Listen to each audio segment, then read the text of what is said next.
belum tahu. Nah, ini tak kasih tahu. Nah, mengecek ketinggian pelampung itu ketinggian pelampung ini dan bodi. Nah, ini caranya begini. Jangan terlalu ditekan, yang penting nyenggol. Anak terlalu ditekan, ayo kita tambah medun ya kan? Ya. Nah, ini yang penting nyenggol saja. Nih, ketinggian pelampung. Terus penting, bagaimana tahu kondisi pelampung ini masih sesuai dengan volume yang di sini. Seharusnya biasanya kan baru kan di sini ada selangnya bening ya kan? Ya. Nah, selang bening itu ada tujuannya. Jadi orang bervariasi di sini. Bukan hanya selang untuk pembuangan, tapi bisa digunakan untuk selang meter. Ketika selangnya dinaikkan, kita bisa tahu ini dibuka yang bawah, selang buangannya, drainnya, pakai obeng main dibuka. Di sini akan kelihatan volume dari bahan bakar yang di sini seberapa.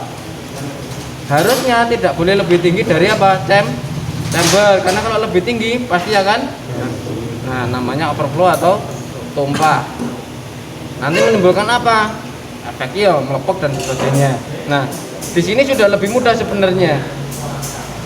Seringnya yang dijadikan patokan oleh mekanik ini apa? Garis ini sejajar dengan ini. Ini rata. Kalau pelampungnya di sini jendol seperti ini gimana? Pasti di sini ada garisnya. Ya kan? Ya. Contoh untuk yang punya itu nanti coba smash digasek kayak itu kan juga pasti ada garisnya. Nah, ini garis dan ini sejajar. Nah, cara nyetelnya bagaimana? Di sini ada penyetelnya. Kalau yang model plat seperti ini bisa disetel ketinggian pelampungnya. Contoh seperti ini. Ini bagian sini lebih pendek daripada ini kan? Ya. Terus kurang? Enggak. Kalau kurang tinggi, yang disetel mana? Ini. Tengahnya ini ditekan. Nah, coba. Sudah lebih tinggi? Belum? Sudah kurang Sedikit ya. Nah, ini ditahan naik, ini ditekan ke bawah. Ini bisa pakai obeng. Nah, tinggi. Terlalu tinggi. Oke. Cukup? Cukup. Nah, baru diukur. Berapa sih standarnya itu? Ya. Nih, kalau tidak bisa di-setel bagaimana? Karena untuk beberapa ada yang tidak bisa di-setel. Karena apa? Ini plastik. Ya sudah, ketika di sini terjadi bocor atau banjir mau nggak mau kita ganti apa? Jarum. Kerusakan yang terjadi seringnya pada di jarum. Nih, karetnya ini sudah keras ataupun apa? Nah, ini berkurang, lancip dah ini. Ya. Kumpul. Nah, seperti ini. Kalau di sini sudah tidak bisa di-setel, setelahnya sudah maksimal ya mau nggak mau ganti jarum. Ini. Nah, beberapa poin yang sering terjadi kaitannya dengan keluhan bensinnya bludak, ya kan? Ya. Melepok terus. Apa? Ya ini seringnya di sini terlalu banyak volumenya dari jarum yang sudah rusak. Yang kedua, filter. Harusnya bahan bakar masuk ke sini, ya. Dari tangki itu dimasukkan di lewat apa? Filter dulu. Ya. Saringan. Kalau tidak ada filternya, resikonya apa? Kotoran dari dalam tangki ikut turun. Biasanya ganjel di sini. Kadang-kadang dilepas, oh ternyata cuman kotor. Disemprot sudah selesai. Kita lihat jarumnya masih bagus sudah, nggak harus ganti. Tapi kalau jarumnya sudah rusak, di sini sudah tumpul, ya sudah ganti. Itu. Sini, paham? Ya. Oke. Poin selanjutnya pengecekan spuyer. Di situ kan ada kondisi Jet dan pilot jet. Nah, pilot jet dan main jet bisa kita cek dengan apa? Dibuka, dilepas ya kan pilot jet main jetnya. Kondisi lubang-lubang terutama. Apa? Karena tempat pencampuran udara dan bahan bakar ada di lubang-lubang di bawahnya ini.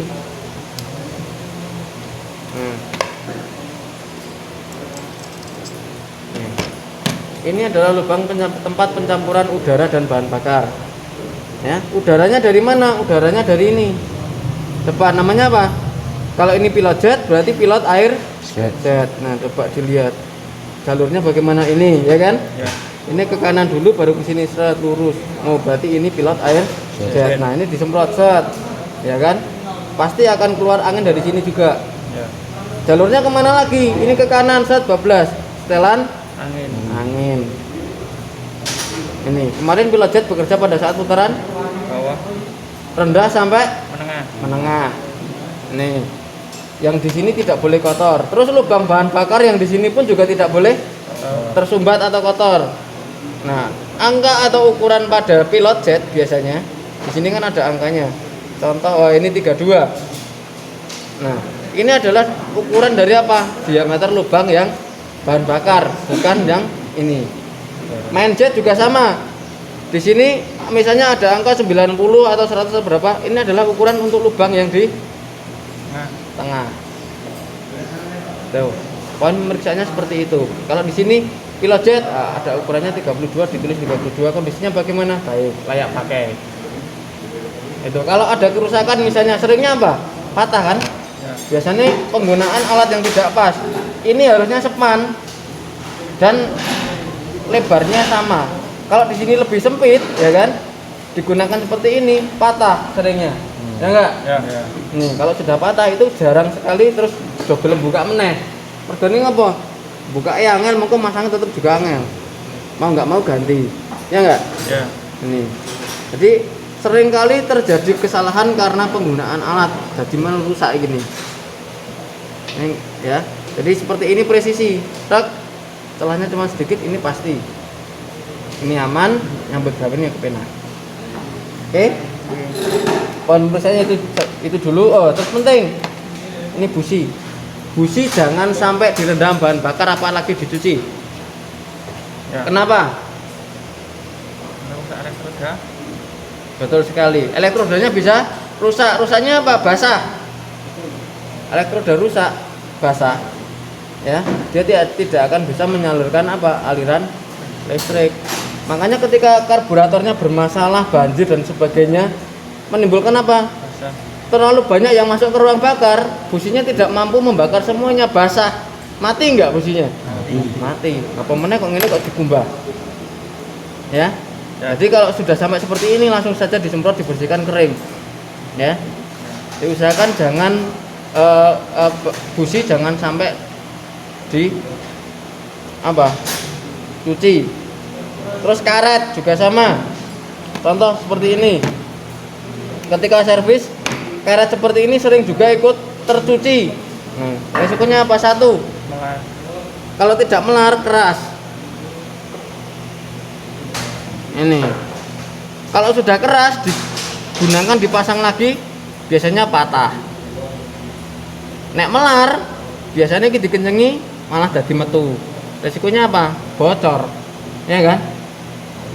Itu. Ini ketika mau dicuci pakai bensin silahkan, tapi langsung harus dikeringkan. Sebenarnya tetap tidak boleh. Jadi ini harusnya dipisah, dilepas dulu. Cuci, bersihkan, baru. Untuk karetnya bagaimana bersihkannya? Dilap saja cukup.